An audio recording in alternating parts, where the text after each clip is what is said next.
Joseph's brothers go to Egypt, Genesis 42, 1:38. King James Version years had passed since Joseph was sold into slavery.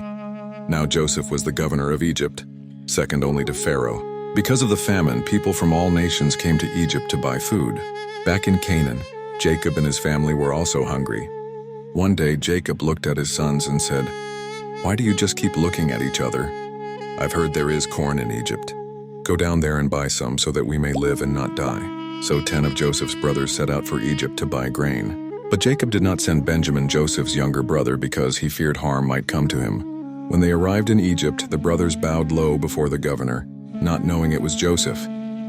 The dreams Joseph had long ago were coming true.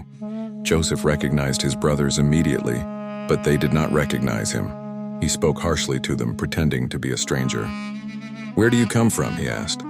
"From the land of Canaan," they replied, "to buy food." Joseph remembered the dreams he had about them. Then he accused them, saying, "You are spies. You came to see where our land is weak." The brothers were shocked. "No, my lord," they said. "Your servants have come to buy food. We are all one man's sons. We are honest men, not spies." But Joseph said, "No. You have come to see the nakedness of the land." They answered, "We are 12 brothers, the sons of one man in Canaan. The youngest is with our father now, and one is no more."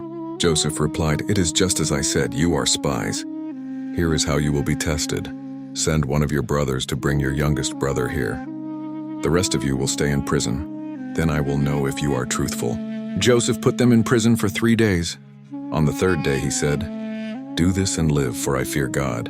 Leave one brother with me, and the rest take food for your starving households. But you must bring your youngest brother to me."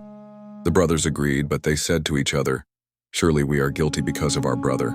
We saw his distress when he begged for his life, but we did not listen. That's why this trouble has come on us."